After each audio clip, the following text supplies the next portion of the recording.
Guys, we're going live in an update of what's transpired and what's transpiring in Riyadh season, Saudi Arabia.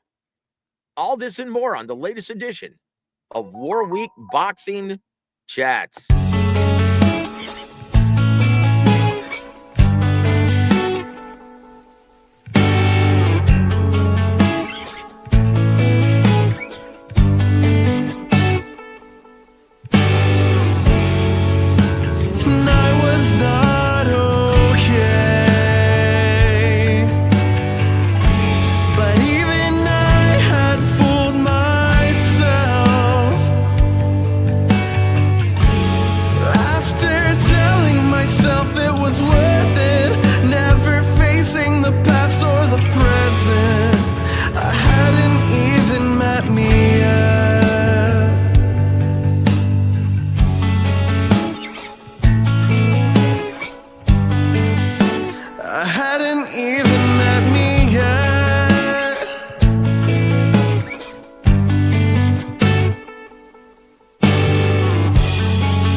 Radvashan Holdings proudly presents War Week Radio Chats with ring announcer Joseph Herron.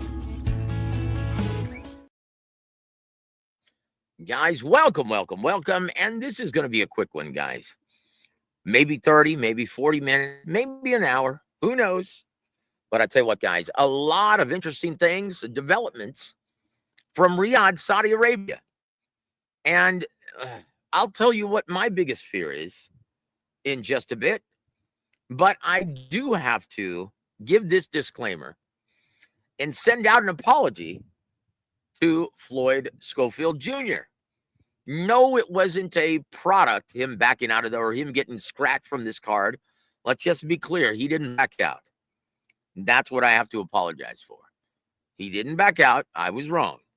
He is truly ill, but if anyone is writing or moving with this absurd ideology, this huge misnomer that Floyd Jr. was poisoned, guys, that couldn't be any further from the truth. That's absolute nonsense. And I'll tell you what, from everyone I've spoken to who's on location and involved with the event, yeah, you're going to find out when all is said and done that Daniel Dynamite Dubois and Floyd Jr. aren't the only people who are running or coming up ill at this thing, right? This is going to be a problem for this event. Now, we're just 2 days away from this event, but a lot of people involved are coming down with what they claim to feel like COVID or some kind of virus.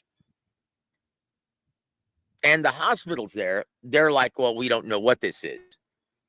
Yeah, that was the same before COVID.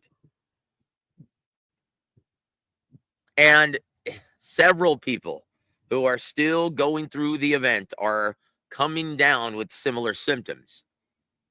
I think it really attacked Floyd Jr., though, in a terrible way, because he was already, I think his immune system was already compromised from killing himself to make weight, the 135-pound limit. He's a 23-year-old kid, and I wouldn't be surprised if he was forced to move up after this to 140, because he is a big kid.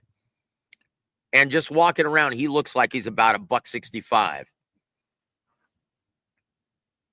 So, guys, Daniel Dubois has to be scratched as well. Now, once again, I think a lot of this is attributed to the BBBFC, because if this were in Nevada, Daniel Dubois would have still been cleared and okay to fight. Now, I don't know about you, but once again, I'm going to bring this up. Floyd Jr. Hold on. Peter, welcome to the show, sir. It's good to see you, my friend. And click the link if you're able. And he says, Dubois now too? Something fishy going on.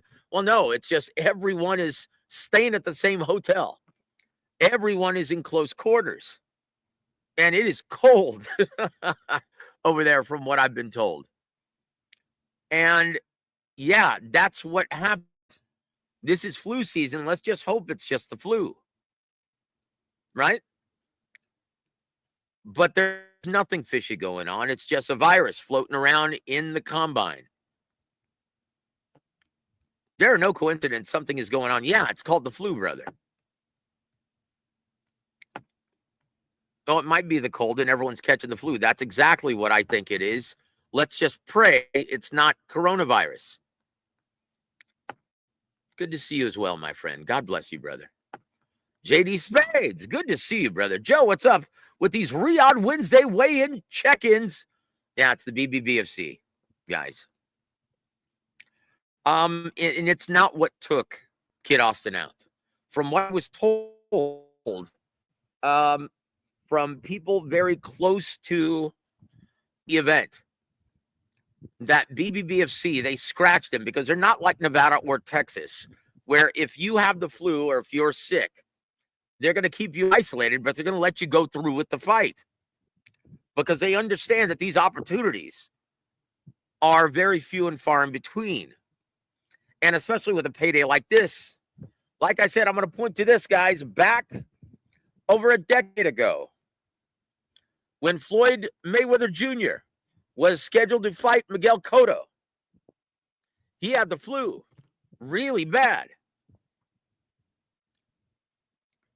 And Vegas, the Nevada State Athletic Commission, they understood that he was going directly to jail. Do not pass go. Do not collect $200 after immediately following the event. So Floyd was like, hey, you know what? I need to fight. And Nevada allowed it. But the BBBFC, the British Board of Control, they're not going to allow it. They're taking extra precautions saying, no, we're going to try and nip this in the bud. We're not going to let you fight because we want you to be at your best. And I understand that. But guys, this is boxing. No fighter that I've ever known who's had a complete and hard camp is ever 100% going into any major fight. You always have some kind of lingering element that is plaguing you, and you fight through it. This is what fighters do. And unfortunately, yeah, I know several people involved with the event who are now coming up with similar symptoms, and they insist that it feels like COVID. And they're going through with the event. And they're not saying a damn thing because of what's transpired with BBBFC with Daniel Dubois as well as Floyd Jr. But guys, don't listen to this knucklehead. Well, let's just face it, Floyd Schofield Sr. makes Cameron Duncan look like Pope John Paul II. This guy is a head case. Automatically coming to the conclusion, oh, he was poisoned.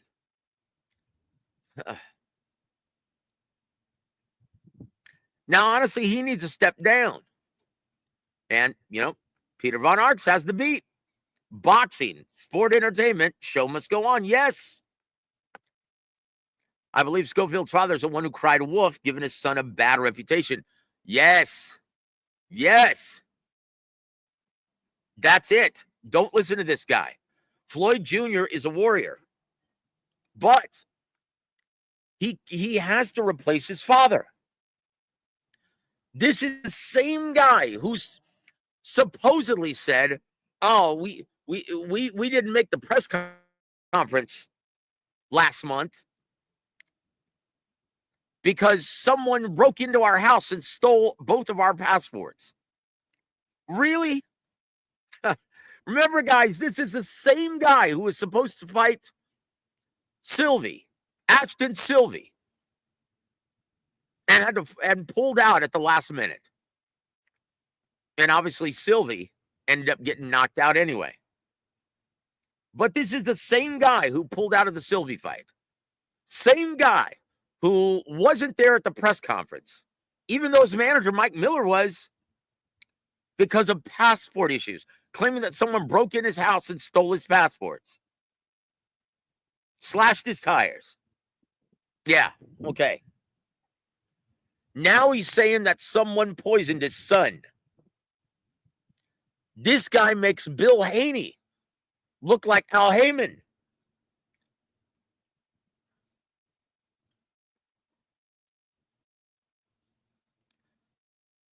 Floyd Jr. needs to, and I know he means well, but he needs to let him out. He needs to give him the pink slip. Because, look, I can guarantee you this. The only reason why Golden Boy is still entertaining the idea of rolling with Schofield, even before this, is because of their relationship with his manager, Mike Miller, who his word is gold because of all the work that he's done with Golden Boy and their fighters. The best attorney in boxing. But this is a real problem, guys. And guys, we're just getting started. We have a lot to discuss. We haven't even mentioned this co-main event getting cranked up to first class. Well, look, let's just face it. It was already a great matchup. But if I'm Joseph Parker, now you got to give Joseph Parker a lot of credit. Because, hold on. Good to see you, my brother in Christ. Iceman, good to see you, my friend. God bless you. And, you know, before we, at the 30-minute mark, guys, we're going to say a prayer for everyone there at Riyadh. And I'm going to pull out the healing prayer, right?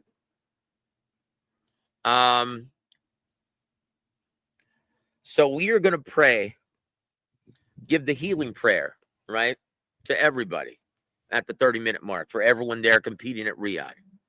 Because, yes, the flu is going around, and several people that I've spoken to insist that they're not going to say a damn thing. They're just going to go through it and fight through it. But it feels exactly like when they had COVID. And when you look at both fighters getting scratched, and obviously Floyd Jr. getting affected the worst because his immune system was already compromised, killing himself to make weight. But no, he wasn't poisoned, guys. And anyone who's rolling with that narrative is just a damn fool. They're probably the same idiots who were talking about Glovegate with Tyson Fury and Deontay Wilder. Mark Breland spiking his water.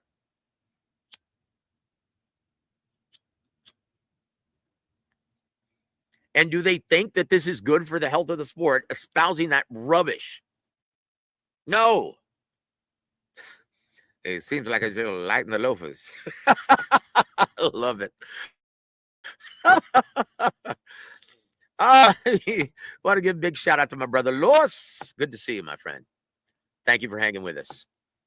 So let me know what you guys think. And JumpTube has the beat. Yes, it is. It's everyone getting the flu. Let's just hope it's just the flu, right? And guys, once again, if you guys want to click the link, join me tonight. Love to have some company. If not, that's cool too, because I think this is going to be a quick one. But let's go over this, guys. Joseph Parker deserves a shit ton of credit. Not just a little bit. A boatload, guys. This takes, boy, some stones. And it just goes to show you the mentality of these fighters. This is why when everyone says, oh, he's ducking this. No. These fighters are warriors, guys. And they would step in the ring with Godzilla if there was a healthy paycheck attached. This is what these guys do. This is what they're trained for. This is why they work so hard in the gym. And Joseph Parker is no different. He's a warrior, man. And I tell you what was his last loss, guys? Peter Von Ark says, Parker's improved since the Andy Ruiz fight, in my opinion. Could be because he went to the Fury camp. Well, look, it's a combination of things. Working with Sugar, working with Andy Lee, and all of the hard sparring and the first class sparring he received in the same camps as Tyson Fury. Yes. But my question is, has he really improved? Or is he just the product and the beneficiary of fighting?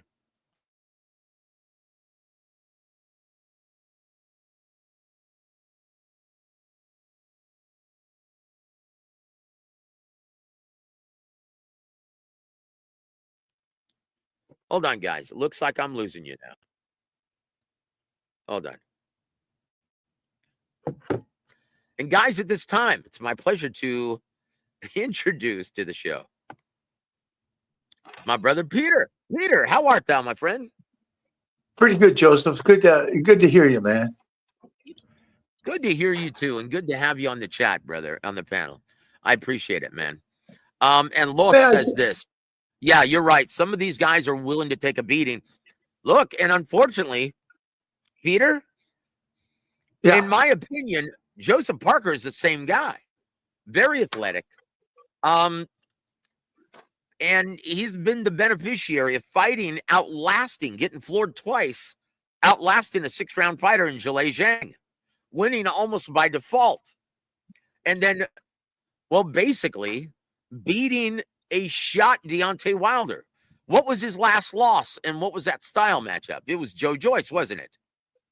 Yeah. It was Andy. You know, I thought he lost that Andy Ruiz fight because he was fighting slow, and then when he fought Joe Joyce, he lost too. That was an undefeated Andy Ruiz back then. But Joe Joyce. Yeah, Joe Joyce. When he fought Joe Joyce, he looked better. Yeah, does that style look familiar though with Joe Joyce? Because that's no, it didn't look familiar. Two-fisted attack.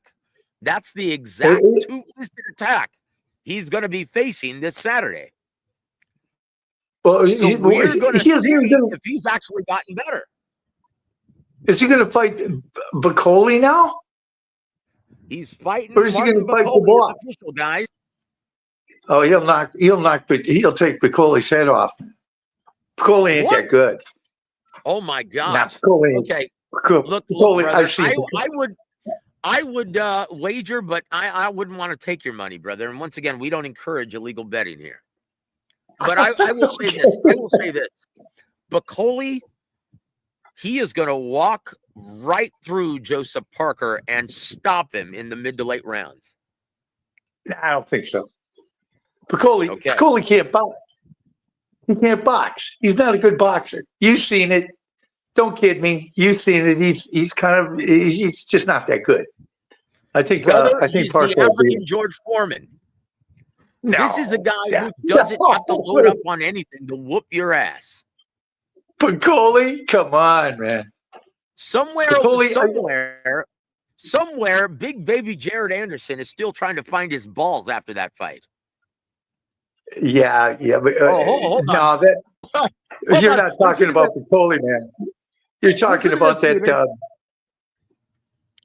No, go ahead, dude. Finish your thought, my friend. You're talking about that other guy, man. That big dude, that 300-pound dude from Africa. Yeah, that's who. That's him, Martin Bacoli, dude. Who do you think he's fighting? Oh, I thought he was fighting a light heavyweight. No, you're thinking about Joshua Buatsi. He's on the card also, but he's fighting Tom Smith. Oh, okay. So he's got to fight that big dude from Africa, man. Yeah, the guy who just whooped Jared Anderson's ass. Yeah, well, I don't know. Look. Dominic has a point. Not here. Dominic is crazy. And once again, dude, this isn't the right channel if you subscribe to that kind of bullshit ideology, right? Because we don't. Like we're in this business and we're realists. Okay? And we understand what's going on. Everyone I've talked to, Dominic, who's there in Riyadh, right?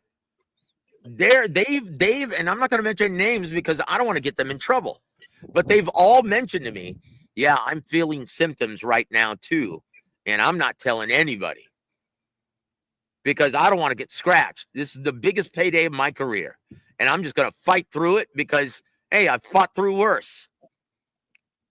And I'm not saying a damn thing. Oh, Adam, you're right. You're thinking of a Coley. That boring-ass cruiserweight. Yeah, that's what I was thinking about. Lawrence Coley. That's who you're thinking of. No, this is Right. Martin Coley. Oh my gosh, the 300-pound monster from Africa. Okay, And yeah, that dude. His style is eerily similar to Joe Joyce, but he's quicker. He's got better hand speed. And this guy, oof, yeah, he's a monster. He is the most avoided man in the heavyweight division at this time. And Joseph Parker has accepted this assignment. Parker just keeps drawing the right card every time, doesn't he? Oh, I tell you what, hey, my hat's off to him. Boy, he's got some stones as big as church bells, brother. Man, those New Zealand guys, man. They'll fight anybody. You know? Tell you what, it's that methamphetamine power. Oh, that's gonna be. I gotta watch that. That's gonna be good, Dude, man. That's what I'm because saying. Dude, look, Parker's gonna be.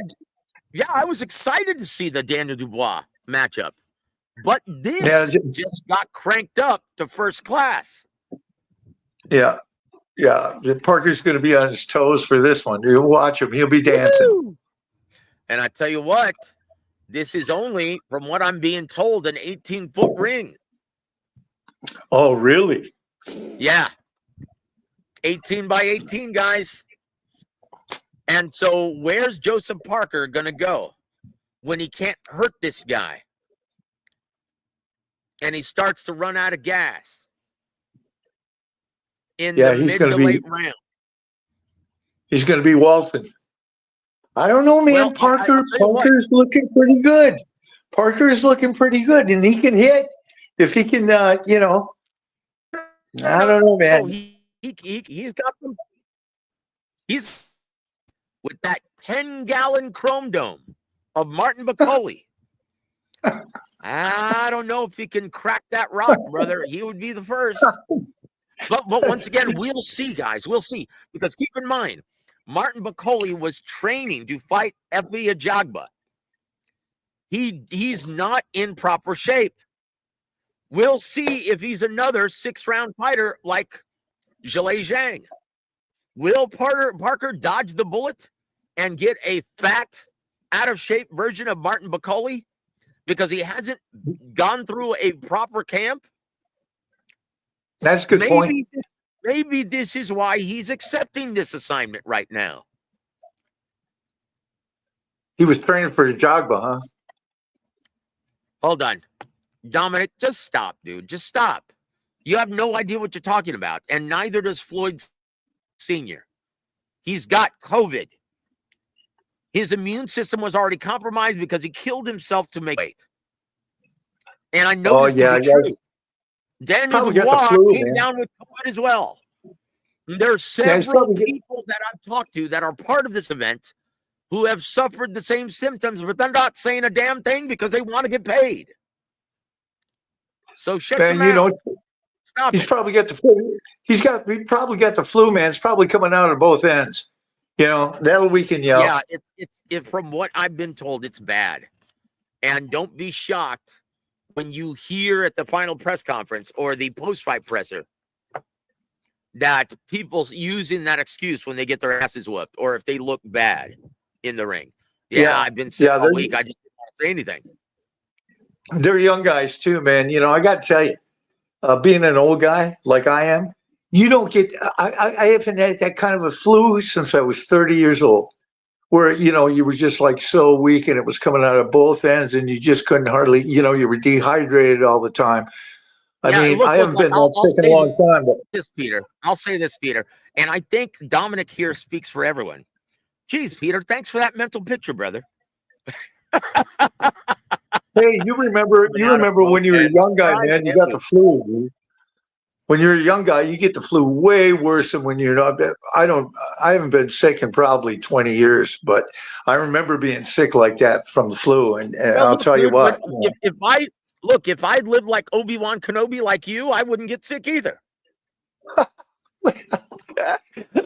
drink a you're lot of beer, bro. Brother. Come on now. I drink a lot of beer, man. Hey, speaking of which, man, how are you gigging anytime soon? No, but I'm right. I'm going to put another album together, man. You know, I've been I put my studio back together, and now I'm going to put a whole, 10 songs together and, try and push it around. I've been talking to this chick in New York. She's kind of cute, and she comes up with a middle eight now and again. So, sometimes, I whip some lyrics over to her, and she whips them back. And, we've been doing a little bit. Hold on real quick. Hold on, brother. Hold on, Peter. Hold on. Dominic, Joseph is in the boxing business. Yes, I am. Dominic, Iceman, so am I. How long have you been in this business? Because if you were, you wouldn't be espousing this nonsense of people getting poisoned. What is it? 2 years, 3 years you've been in this business? Brother, it's nonsense and noise from someone who doesn't know any better and doesn't know shit about this business, Floyd Schofield Sr. His son would be wise to say, Dad, I love you and I know you mean well, but you need to let it go, okay? You're doing more harm than good to my career. I'm going to hire a real trainer, and I'm going to hire someone who's a real manager. I was bummed out when I heard Floyd wasn't going to fight, man. I like Floyd Schofield. Well, I tell you what, I like Josh Padley. And honestly, look, hold on. Dominic, 35 years in the fight game. Look, being a fan for 35 years doesn't make you 35 years in the fight game, because no one who's in this business consistently for 35 years would ever.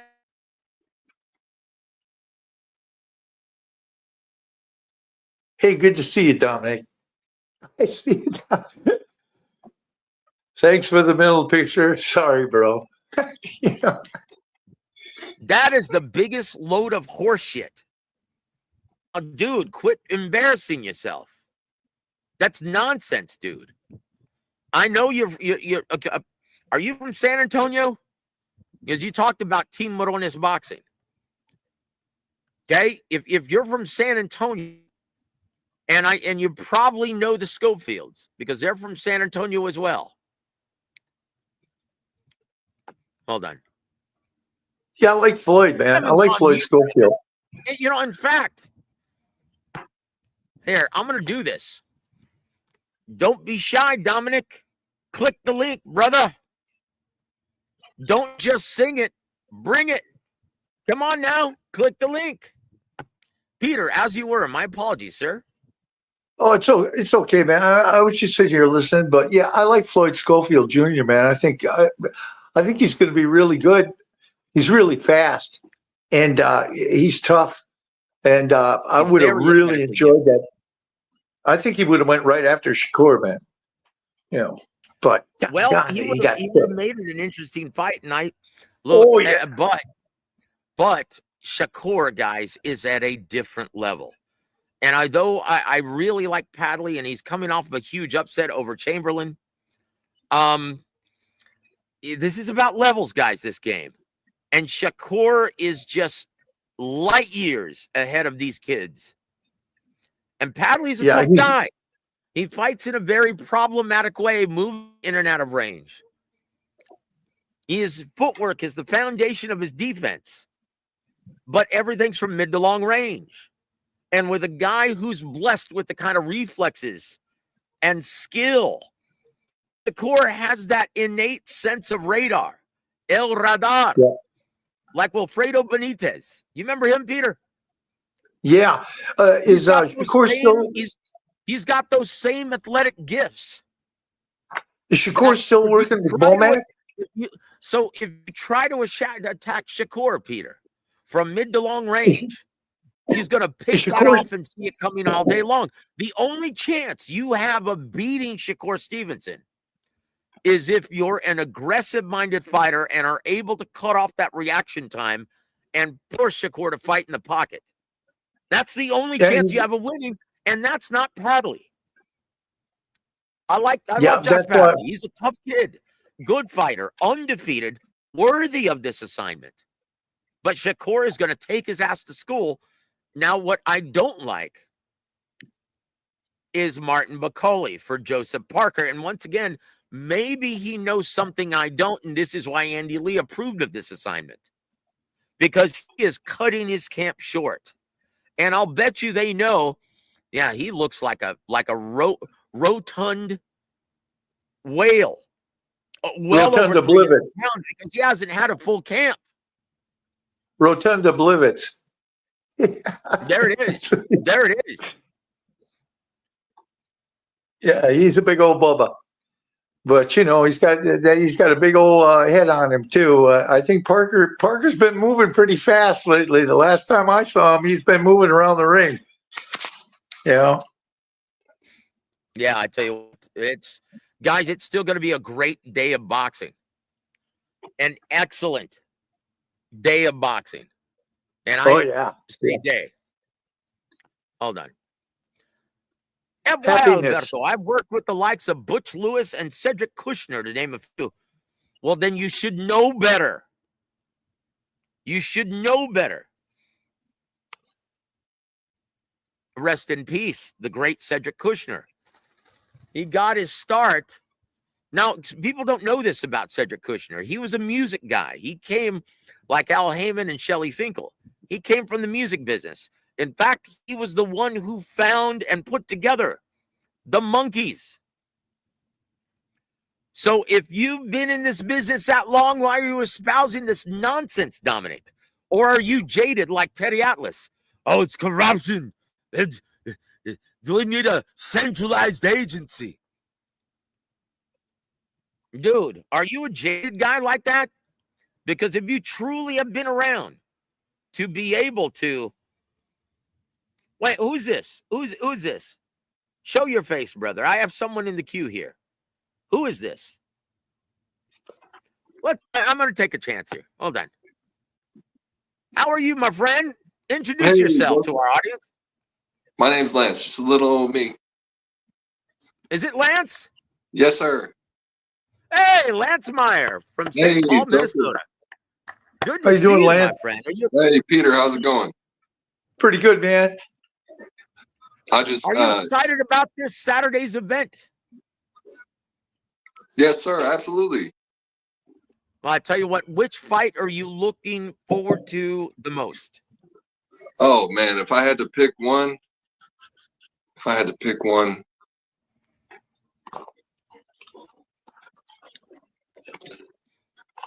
that's tough. Like, honestly, I think I'm most looking forward to now Bakole versus Parker. I was almost going to say that. Dude, and honestly, I cannot wait to see Virgil Ortiz versus Israel Madrimov. Yeah, I can't wait to see how that plays out. The whole card out several different ways. That's a great fight. And honestly, that's a great fight. Joshua Buatsi versus Callum Smith. This is a true crossroads fight for both gentlemen. And honestly, I'm really looking forward to seeing how Padley performs on the biggest stage against, well, a first-class elite level guy like Shakur Stevenson. But look, let's not discount the main event of the evening. Are we going to see a knockout from Arthur Baturbev? Brother Lance, we'll go counterclockwise here. Lance, what is your prediction for the main event of the evening, sir? Oh, man, I'm just not ready for that yet, Joseph. I just have to. Yeah. All right. Well, we'll get back to you then, my friend. I'm sorry about that. I'm just not quite ready for that right at this very moment.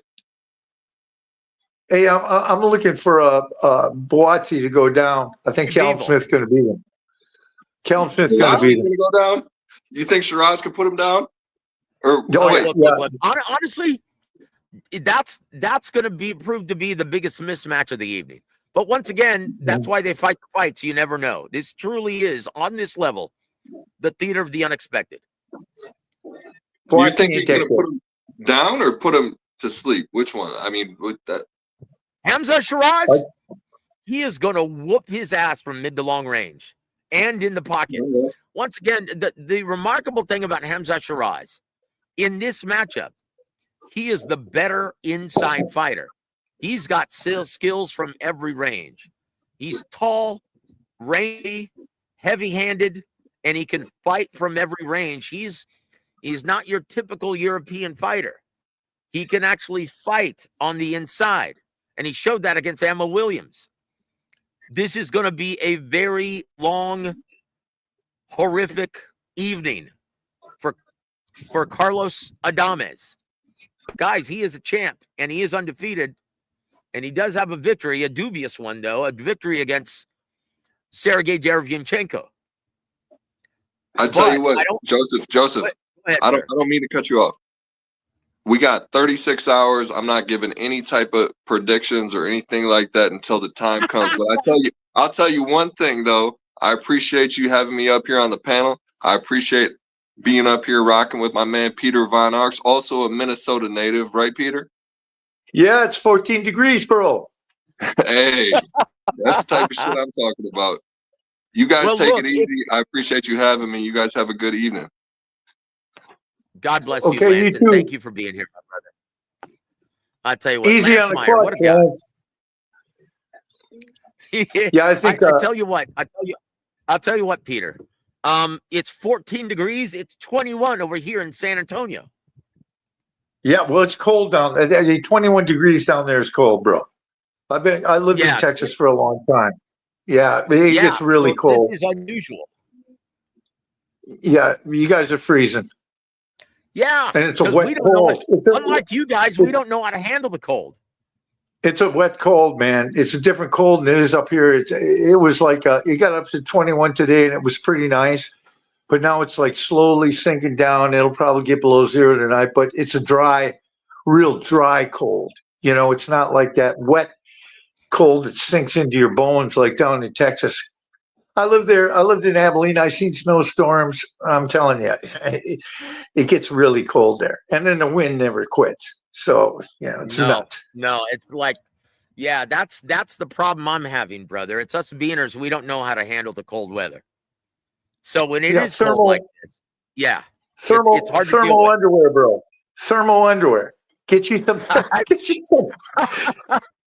you some thermals, bro. Check into the hotel reality, man. Yeah, you gotta have them. Look, if I purchased thermal underwear, I'd probably be wearing it maybe 14 days out of the entire year. Because it just doesn't get this cold usually. They come in handy, man. It comes in handy. Oh, hold on. Dominic, brother, I already invited you. Don't sing it, bring it. And the next time you criticize any one of my extended family members in the chat, I'm going to ban your ass. I don't care how long you've been a fan. Once again, dude, click the link. Don't sing it, bring it. No hostility, brother. I'm going to roll out the red carpet to you just like I do everyone else. Don't be shy. Yeah. I think Bacoli or Boazzi. I don't think he's that good. Tell you the truth. Joshua Boazzi? Not really. Yeah, I think he's fought and beaten everyone else who isn't. I know. I've seen him. I've seen barely beat him. I got to tell you, if he's fighting that Callum Smith, he's pretty good, man. Callum Smith, good fighter. And he's had lots of experience, that whole family. Hold on, guys. Hold on. One wrong move out of Boazzi and it's over. Well, look, he's got to look out for that beautiful, sneaky left hook that hurts everyone that he fights. Unfortunately, the recovery powers of Arthur Beterbiev, because he's in such fantastic shape, lets him recover very, very quickly. And that's a product of how hard he works in the gym. He's a monster. But there's no shame in losing to Beterbiev. And there's no shame in losing to Canelo Alvarez when you've got one arm. Yeah. Callum Smith is a very good fighter, very underrated at 75. And this is going to be a great fight. But you truly will see the character of both men in this matchup. I love this matchup. In my opinion, this very well could be the sleeper fight of the night. Mm-hmm. That and Virgil Ortiz. Virgil Ortiz is going to have a problem with Madrimov. It's like Bud came out and said it. He's patient. And Madrimov is fast. And he's strong. Virgil's going to have a help. I didn't think he beat Bogacic, to tell you the truth. I thought Bogacic won that fight. I didn't either. I went live during that fight, and I called it as I saw it. And I had it 6 rounds apiece. But the difference in the scorecards in mine were the 2 knockdowns. And so I had Bogacic winning as well by 2 points. Yep, me too. But, 114, 112 in favor of Sergey Bogacic. But let's be honest. Madrimov does not press the action or fight at that kind of pace that's going to give Virgil Ortiz problems. If you just try to fight Virgil Ortiz at range and you try to counter him, brother, you're going to be thrown off and you're not going to be able to time that sneaky, intelligent lead hand of his. Yeah, it's going to be a very difficult fight for Madrimov. But that might be one hell of a battle. Look, the footwork and the lateral movement of Madrimov is going to give Virgil Ortiz problems. Now, I can tell you what Madrimov is thinking. He's going to use lateral movement, showing him angles, trying to keep the action in the center of the ring, and trying to turn Virgil Ortiz as often as he can. And that's going to be very difficult because, once again, what is the old saying from Eddie Futch? A bull can't fight in circles. So he's going to be forced to reset. And isn't Madrimov a southpaw? I'm not quite sure if he is or not. I think he can switch back and forth. Throws a lot of hooks. Will say this, if he stays in the southpaw position, it's going to be very difficult for Ortiz to establish the jab. But it's, in my opinion, the key to the fight is, once again, the intelligent lead hand and the very deceptively underrated, crafty lead hand of Virgil Ortiz. But it's going to set up that sneaky straight right hand that Virgil Ortiz likes to throw when you give him time to work from mid-range. And Madrimov has never seen anything like it. Hold on real quick, Peter. Your thoughts on my comments? I got to take this, brother. Oh, okay. Well, in my opinion, man, Madrimov did pretty well against Bud. And Bud is way better than Virgil is. Madrimov is a young guy. He's hungry as hell. And I got a feeling he's seen just about every kind of fighter there is. He's extensive amateur career. So Virgil Ortiz is going to have a problem on his hands because Madrimov, and you have to admit it. I mean, I listened to the interview and I thought, yeah, that's interesting because Bud said he's patient. And when you're patient like that, he's putting 2 and 2 together. He's going to make a calculated attack. And so, Virgil, it ain't going to be just one of these, head bumping things where they're in there fighting close and stuff. He's going to, they're going to have to think. It's going to be a thinking man's fight. It's going to be a good fight, I think. That whole card is loaded. Yep. I tell you what, this is going to be a really interesting fight, but I like Virgil Ortiz in this one, and I think he actually stops him in the late rounds. I'm predicting a late round stoppage for Virgil Ortiz. I don't see it.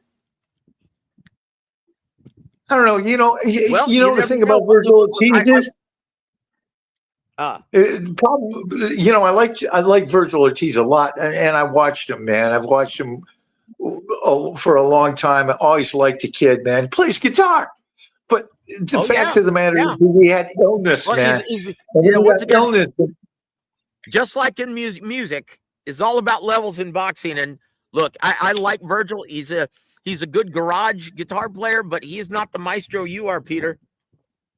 Well, the thing about it is he got sick. He got sick from losing weight, and it kept him out of the game a long time. Now he's trying to come back. I don't know. I don't think 154 is the right weight. I think he should be at 160. I still think that cutting weight is tough for him. I still think cutting weight is tough for him.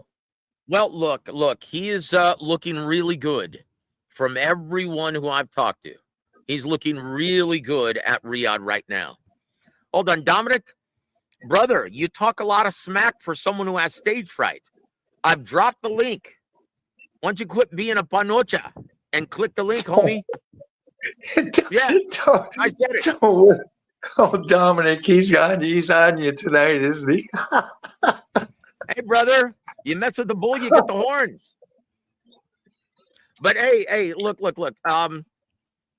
Lance, man, thank you for making an appearance. It's good to see you, my friend. Always love talking to you. He says, man, to think Madrimov is simply just going to disarm Ortiz seems ridiculous. Exactly. Guys, this is going to be a great fight. I can't believe that card, man. Hold on. Dominic, you're from San Antonio, and you don't know what a panocha is? And you hang out supposedly at the San Antonio gyms? Dude, I'm disappointed. Look, man, honestly, Madrimov, his footwork gives everyone problems. Yep. And he's got a sledgehammer in both fists. He's got knockout power. Guys, this is going to be a really great tactical, high-level chess match. Yeah. May the best man win. This is one of the great fights on this card. And look, guys, if you weren't a believer in Turki Al-Sheikh before this, hold on, dude. Come on, dude. Pescado is a fish taco. Pescado. Not fish taco. Come on now. Well, hold on. I guess slang, you could call it a fish taco, huh? Yeah. The ha-ha coming from you, Mr. Coconut. Look, I only play a white guy on the air. Puro Mexicano, homeboy. Click the link. Click the link. Once again, Alberto. Hey, Dominic, don't sing it. Bring it, homie. But look, that's all right. If you have stage fright, that's okay. That's all right. Bro, I gotta tell you. I gotta tell you, man. But I will say this. Then be quiet while the adults speak. Okay? If you don't want any of this heat, then be quiet while the adults speak. Okay? Hawker Mustang has the beat also. Click the link already. Yeah, dude, don't sing it. Bring it. Come on now. I'm not going anywhere. Shit. I got to tell you, Joseph, this is an extraordinary card. Yep. I mean, you have to admit it. This is one hell of a card. I was never a big fan of the Saudis, and I'm still not, because they play both sides of the fence. But that's just politics, geopolitical stuff like that. I follow it. But Turkey, he's trying to put something together here. So, yes. I kind of have to hand it to him. Yes. Look, and I wasn't a believer initially, but in the immortal words of Mickey Dolenz, I'm a believer. He's made a believer out of me. And him salvaging this amazing card, getting Josh Padley and Martin Bacoli in a pinch, making them both offers they can't refuse, career high paydays. And both fighters, being the warriors that they are, taking this assignment on short notice. I really wanted to say, the fight I really was looking forward to was Shakur and Floyd. I just like Floyd Schofield, man. I always thought he was good. I thought Schofield too, just not a huge fan of his father. Is it well, you know, I mean, you can't pick your relatives. Come on, man. Shit for brains dad. And once again, I mean that with the greatest amount of respect because I know both gentlemen. But he needs to know when to say when. He knows nothing about this business. You can't pick your relatives. Dominic, he doesn't know shit about this business. They claim to be in it, but what is he doing except for running his son's career into the ground? I don't know if it's going to last that long. You know, the attention span of the, boxing public, except for, like diehard fight fans. But I mean, most of the boxing public is like, yeah, they'll forget about it a week from now.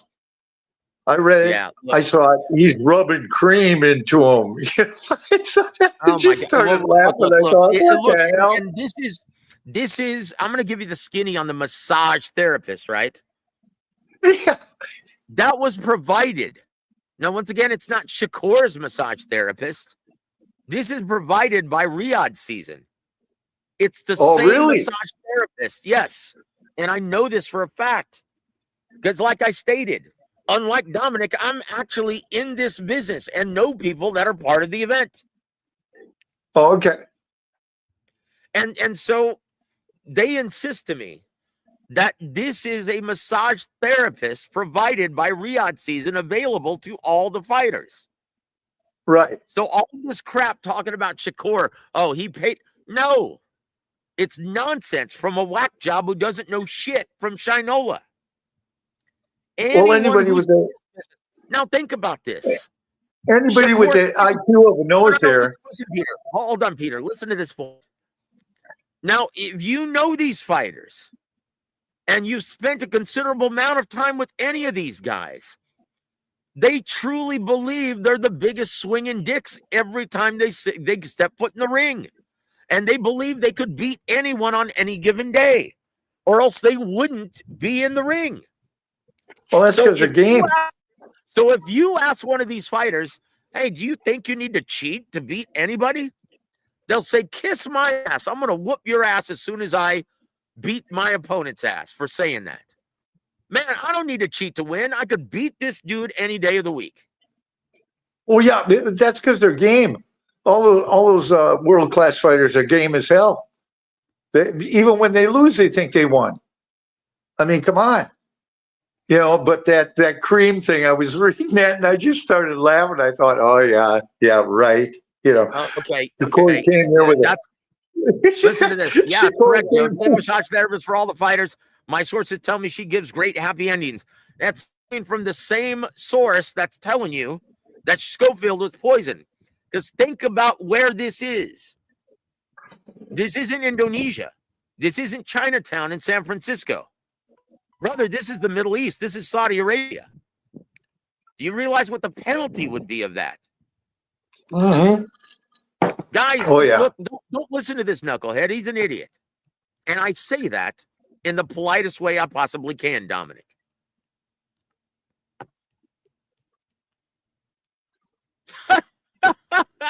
Johnson, Peter, can I tell you, I joined a street gang membership. They gave me all the... Yeah, I saw that, man.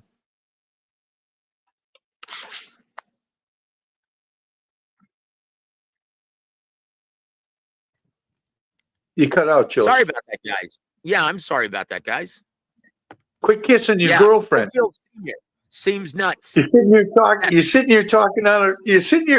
and then you're sneaking a kiss. Don't bullshit me. She's probably sitting right next to you, all puckered up, and you're kissing on her, and then you. Oh, Chingao, man! I tell you what, guys. Look,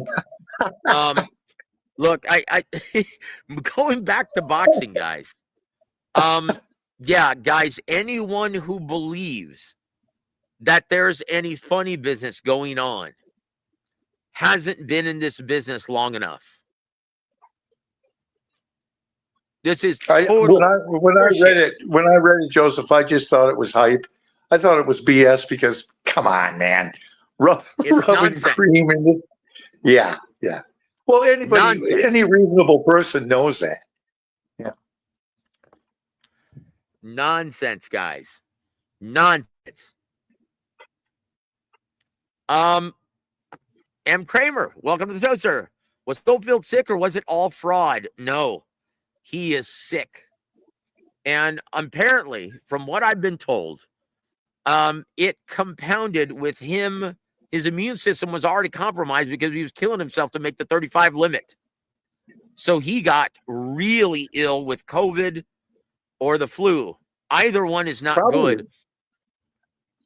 Well, he probably had jet lag too. Didn't he go over to Saudi Arabia? So now you got jet lag, plus you got the flu. That ain't gonna work. Yep. Yep. Probably sick as hell. He is very ill, just like Daniel Dubois. And just like a lot of other people involved, we're going to remain nameless, but they're going through with the event and they're not saying shit. They're just fighting through it because they want to get paid. February. Oh my gosh. Did you ever notice that, dude, you're exposing yourself. Just stop. Dude, did you ever notice that January, February, March, April, people always die. I mean, a lot of people die during those months. It's crazy. If you look at last year, I was doing commentary in January with Sugar Shane Mosley. Yeah, and I gave him the flu, unfortunately. Oh, yeah. Sitting next to him all night. Yeah. Well, if you shared a mic. No, if you shared a mic, we were just right next to each other. And even though I had hand sanitizer and everything, I still gave him the flu. I'll tell you what the worst thing is, Joseph. Money. If you go someplace and you take cash and you come home and you don't wash your hands or you wait a while and all of a sudden you got an itch in your ear and you stick your finger in your ear, you pick, stick around your nose and you've been handling cash, you'll get sicker than a dog from handling cash, man. Yep. That's why I always use plastic, man. You know. There it is. Oh, look. Hold on. Hawker, come on, dude. Daniel Dubois, he's a heavyweight dude. What are you talking about him not making weight? Stop it, man. But hey, man, I hope you feel better, brother. The flu is no joke. No, it's not, man. It'll make you real sick. The flu. Yeah, no joke. So I hope you feel better. And I'll keep you in my prayers tonight, Hawker. God bless you, my friend. Tell you what, it is no joke. And everyone, try to use hand sanitizer and a mask this season. I tell you what, it's no joke, guys. I'll tell you what, man. If you got young kids, okay, like say you're a family man, you got kids.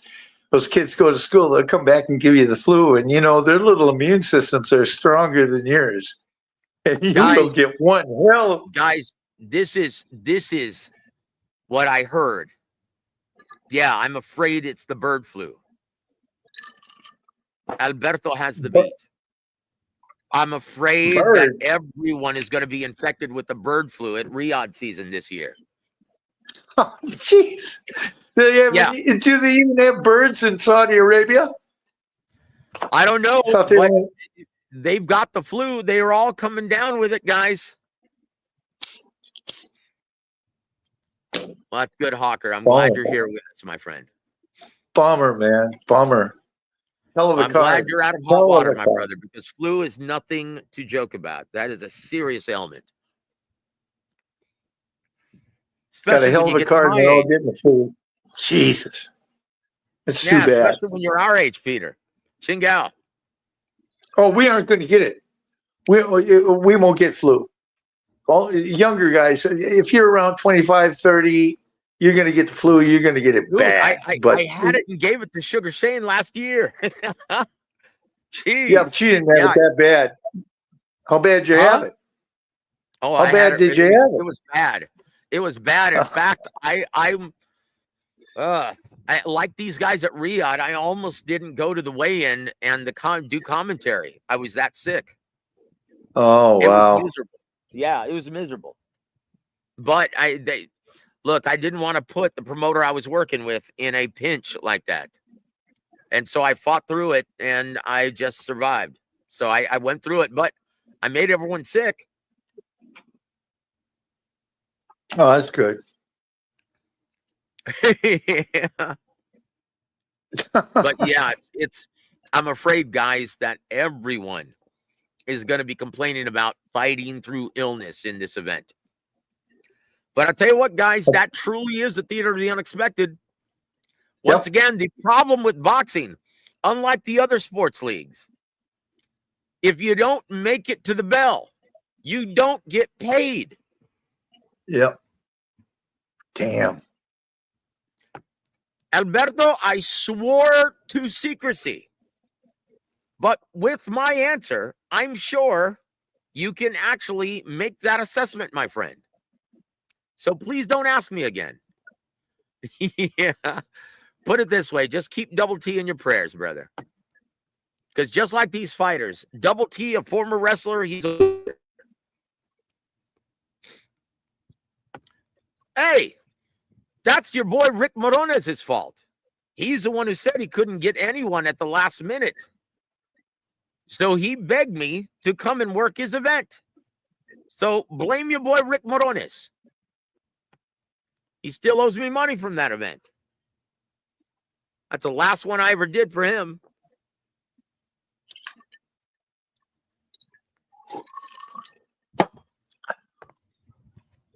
But there it is. But yeah, man, just keep everyone in your prayers tonight. Jesus, I was really hoping Floyd and Shakur could fight, man.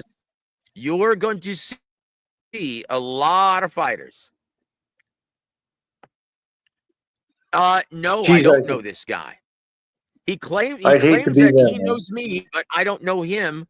And apparently, he's hiding behind an alias or doesn't want to come on the panel and reveal his voice. But apparently, he says he's in the scene in San Antonio. So we'll see. Honestly, I don't know and I don't care. I can tell you this by his comments. He's either just a troll or he doesn't know shit about this business. Because anyone who's been in the business long enough wouldn't be espousing the nonsense that he is. He's just messing with you, bro. Either that or he's as sharp as a marble. He's just playing with you, man. He's just playing with you, man. Yeah, he's down there playing, man. He's talking shit. Well, that's all right. I'm game. But hey, dude, I hope he's not one of those guys who can dish it out but can't take it, because you're gonna get it. Yeah, I think he left his wife he left his balls in his boyfriend's purse.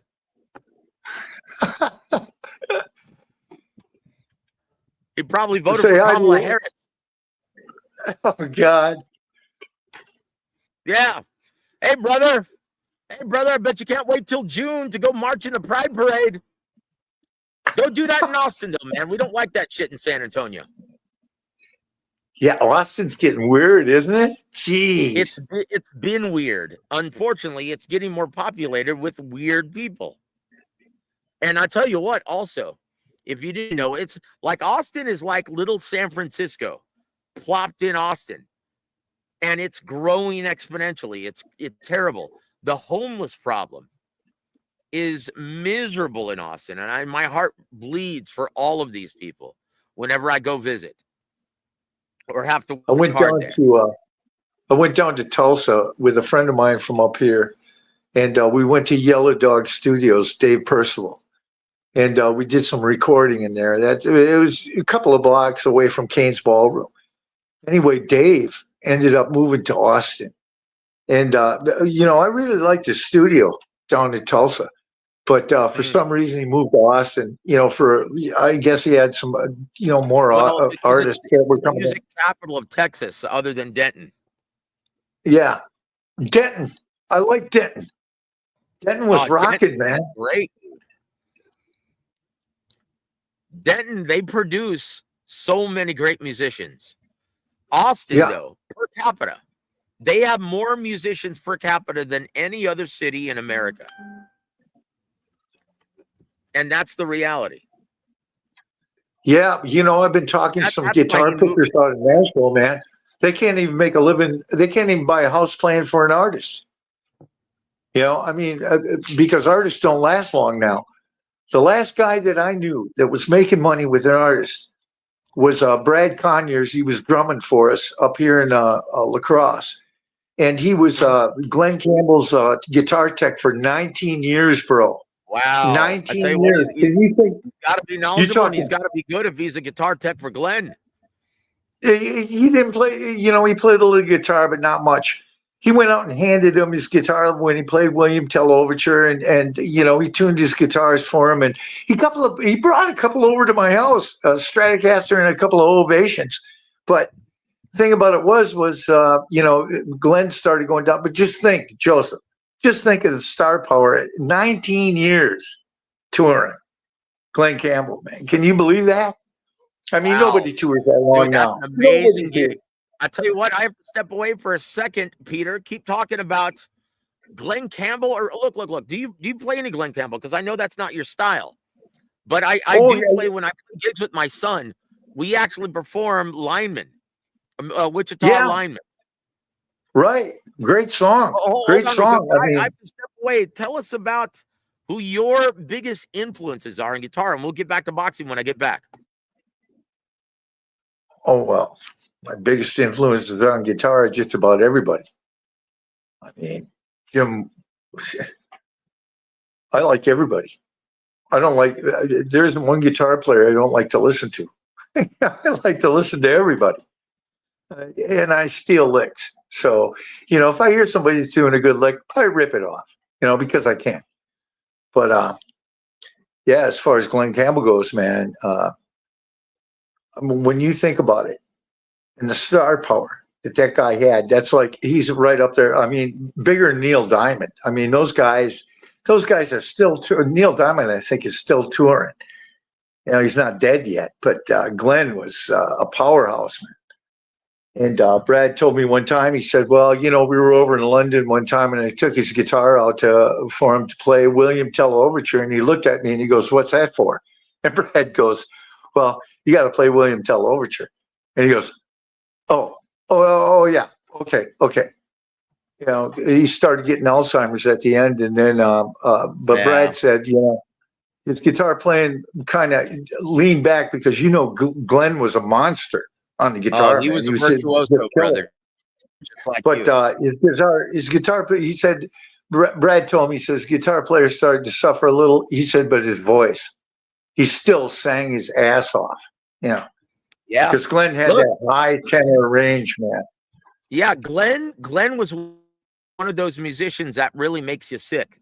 Good-looking guy, virtuoso guitar player, and could sing like a canary. Yeah, and he played with all the greats, man. Chet Atkins didn't have anything on him. Geez. No, Roy. Man. I remember one time. Was virtuoso, man. Roy. Have you Roy ever heard his version of Classical Gas? Yeah. Oh man, it's beautiful. Honestly, definitely.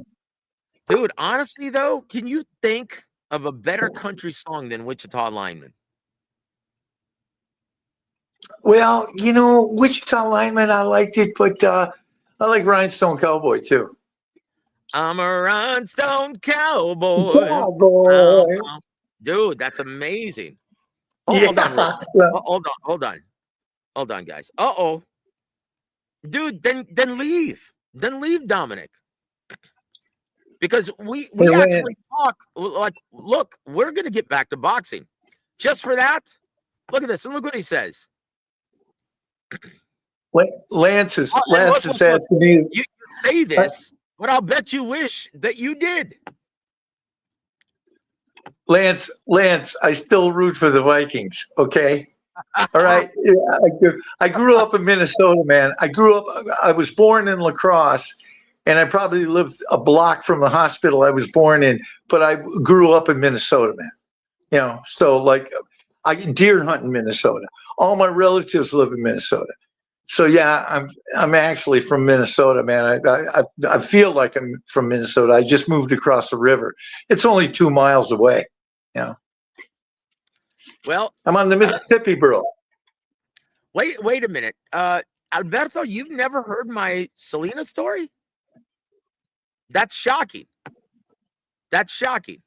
Well, look, I'll tell it to you guys because there are going to be long intermissions on Saturday, right? And I'm going to be there for the long haul, calling the entire card. And once again, I'm not, because of the weather, I'm not going to go anywhere. And so if I'm not throwing a fight party, yeah, I couldn't think of anything better than to watch it and share the air with you fine people, my extended family on War Week Boxing. So this Saturday, I'm going to start my coverage at noon, and I'm going to be there for the next 5-6 hours. So I tell you what, tune in, Alberto, and I will share to you a story from Don Chargan as well as my Selena story. And we'll talk about, because they're going to be long intermissions, unfortunately, on Saturday. Hey, Joseph, what'd you think of that Jack Catterall fight? That Catterall fight honestly, last week. I didn't tune in for 1 second because I already knew how it was going to play out. That's a snoozer. Yeah. That is a snoozer, brother. Oh, I had to watch it. You know. Yeah, well, you're a great boxing fan.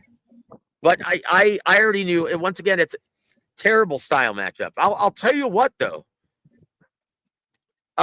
There's an even worse matchup on the horizon scheduled for the next Saturday's pay-per-view with Tank Davis and Lamont Roach. Oh, yeah. And that's Sandor Martin versus Alberto Puello. Dude, that is probably the worst matchup of the year. God, that is the worst matchup of the year. And honestly, it's going to make Catterall versus Barbosa look like Gaddy Ward 1, 2, and 3. I like Barbosa though. I'm glad Barbosa. He's a very good, deceptively high ring IQ, technical, very good technical fighter. Yeah, he's good, man. He's waited and waited and waited and waited, you know. Finally got a shot. Mr. Finally getting in there. Welcome to the show, sir. Yeah, come in and say hi, my friend. I don't know how long we're going to be on the air still, but yeah, Sid, brother Sid, good to see you, my friend. I hope you're doing well. Hope you're safe. And you're not coming down with the bird flu by all of these guys. Yeah, in Riyadh. Because I tell you what, from what I've been told, they're not saying a damn word now. Because a lot of people are coming down with the same symptoms as Daniel Dubois and Floyd Jr. But seeing how the BBBFC have been overreacting, they're not saying a damn thing, and they're fighting through what they insist to me feels just like COVID. Jesus. Yeah. And so they're going to be fighting through it, including people who aren't even competing. Yeah, they're suffering the same symptoms. But everyone wants to get paid. Yo, so you can't blame them. Look, I will say this, though. This truly will be, because there are going to be a lot of people under the weather that day. This truly will be the theater of the unexpected. Now, guys, in reality, knowing what I know about people coming down with this ailment, this truly, this is going to be a hell of a time for bettors. The handicappers would be wise to make everything even money. Yeah, I tell you what, man, anything can happen under these circumstances at this level, especially. Well, Bevel and Better Be are going to show up okay. Those two guys are going to show up fine. I'm sorry. Go ahead, Peter. What was that? I said, Better Be and Bevel are going to show up okay. Well, let's just hope so. Let's hope so. Damn well, neither one. No, those guys ain't going to be sick. Well, look, let's just hope not. Because honestly, I the want to Russians see the best version of everyone involved, especially the main event. Look, guys, I'm sorry. If Artur Beterbiev is still Artur Beterbiev, and can hurt you from a very short range. He doesn't, like Martin Bakole, he doesn't have to load up on anything to kick your ass. Bivol had better, he'd better be on his game, because if he's not, it's going to be a very painful outing for him. It's going to be the same way it was last time. It's going to be the same fight it was last time. You know what? Maybe, maybe not. Look, once again, this changes everything, though, guys. This changes everything. The condition that people are coming down with, the ailment that people are coming down with. Anything can indeed happen. Guys, that's reason to tune in. Well, it's true, but you know what? I got to tell you, man. It's better be than Bivol. Going to be the same fight it was the first time, because better be ain't going to lose. He's just not losing. I don't care how old that guy gets. He ain't going to lose. He's kind of like an Archie Moore. You know, he'd be 44 years old. I agree, my friend. He is an all-time great, but so is Dimitri Bivol. And I can tell you this: never discount elite level talents like both men. Like the first fight, you saw both guys make adjustments during the fight. That's what great fighters do, just like Tyson Fury Usyk in the first fight I'm referring to. Oh, I'm sorry. Hold on, guys. Let's welcome to the stage Mr. Fernandez. Welcome to the show, sir. Hi, Joseph. Good evening. Hey. Thank you for having me here. Great show, man. Good to really see you, glad brother. that you started this channel. Hey, well, welcome to the program, sir. What are your thoughts on the main event of the evening, Arthur Beterbiev versus Dimitri Bivol? Can Bivol pull off the upset here? It would be a mild upset, guys, because, look, let's just face it, a lot of people thought he won the first one. I wasn't one of those guys, but I'm not going to argue with someone who insists that he won. I saw Beterbiev winning by 2 rounds. And I had it scored the same way. Mm-hmm. Yeah, and I think everybody is talking about Bivol making the adjustments to fix these times the mistakes he made, but also will Beterbiev, and I think he will make the adjustments to finish this fight before the 12th. Now let me ask you something. Let me ask you something, Ulyss. Do you think that Bivol should go to broke and put his foot on the gas? What do you mean? Like speed it up? Yeah, I think that's what he was saying. Yeah, I don't know. I don't think he's got like that power to. He kind of hurt Beterbiev a couple of times around the 7, I think. But I agree. See him having that kind of power to finish the fight early. I agree, man. You don't think Bivol has the kind of power to hurt Beterbiev and put him on his ass early? No, I don't think so. Well, look, the worst part about that is he's got respectable power. He doesn't have the power of Beterbiev, but there's no shame in that. Who does? But I will say this. The problem with trying to put his foot on the gas and getting into a slugfest with Beterbiev, one, Beterbiev punches harder. And when you let your hands go like that, yeah, you know there's something going to be coming back. And also, if you do put Beterbiev on the canvas, because he's in such great shape, he's going to recover extremely quickly. Yeah, he comes back harder, right? The times that Beterbiev has gone to the canvas, he comes back harder, like pissed off and breaks his harder. This is a real problem for Bivol. And he understands that, hey, I can't stay away from this guy for all 12 rounds because he puts that hard pressure physically and mentally. And we all saw how it played out the first fight. And in my opinion, I think Peter may be right, where I think Dimitri Bivol fought the best fight he possibly could have. I can't see him performing any better. In my opinion, he has to go for broke. Roll the bones. Lay luck favors the bold. Put your foot on the gas, be on the attack, and try to whoop this dude's ass, keeping the action in the center of the ring, turning him. Because once again, going back to what Eddie Futch taught us, a bull can't fight in circles. Keep the action in the center of the ring. Don't use so much lateral movement, but just get it off a combination, turn him. Yeah, but he's got a real problem because W.A.W is a guy that he can box too. He's not just a power puncher going straight forward. So very well said, brother. Very well said. Very well. Many people say he is a standstill guy, but W.A.W can move his head, and he kind of punches between combinations when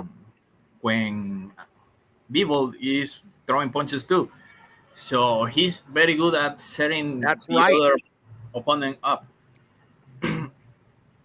Yes, and he is very deceptively crafty. He's got a very high ring IQ. And if you look at W.A.W, go watch the Joe Smith Jr. fight. Yep, he did a great job of using his footwork as the foundation of his defense, moving in and out of range, setting up Joe Smith for those hard counters. Exactly. Bivol, in my opinion, I agree with you and Peter. I think he's in real trouble here. Yeah, I think. Yeah, you know I believe the best game plan for Bivol. I'm sorry. Go ahead. Well, that fight with the Englishman, he caught him off balance. That's the only reason he knocked him down. And if Bivol thinks he's going to knock W.A.W down, the only way he's going to do it is if he catches him off balance. Good luck. Good luck with that, because W.A.W is always on balance, from what I've seen. Unless he's throwing, unless he's lunging. You can hurt W.A.W. Well, you can knock him down. Well, look, you can hurt W.A.W, but the thing is, you're not going to finish him off. He recovers very quickly, Peter. Yeah. And W.A.W has taken punches from harder hitters like Yard, like Bostic.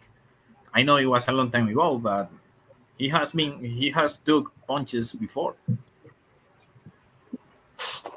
Yeah, he's W.A.W's nasty, man. He'll come after you. Ooh. What would you suggest, guys, if you were in Bivol's corner? If I'm Bivol's trainer, right, I'm gonna have him fight the exact same fight he did the first time, but don't admire your work. His problem was he got too greedy. Every time he tried to put greater than a 2 or 3 punch combination together and sat in the pocket too long, he paid for it. In my opinion, he has to fight the exact same fight that Sugar Ray Leonard fought against Marvin Hagler, or the one he fought the second time against Roberto Duran. Fire off a quick 1-2 combination, then turn him. Use your lateral movement. But he has to get in and out. That's what he's best at. That's what he does. That's the only chance, in my opinion, he has of winning. But once again, if you're not the harder puncher and you're allowing your opponent to be the effective aggressor, cutting off the ring and closing the distance proficiently, are you going to win a decision? That's right. Because he didn't even get one of the judges at ringside to score the fight for him. What was it, a majority decision? He's going to have to keep him in the middle of the ring. Agree with you. Yeah, man, he's going to have to keep turning him, but he cannot admire his work like he did last time. You know what the crazy thing is? Sat in the pocket too long. He ended up taking a hard counter for his trouble. He can't. You know what the crazy thing is? He'll get knocked out. Is if you keep him in the middle of the ring, you're safe. If you put him on the rope with his back to the ropes, don't do that. Don't put W.A.W with his back on the ropes. Bivol will get knocked out like that. Look, guys.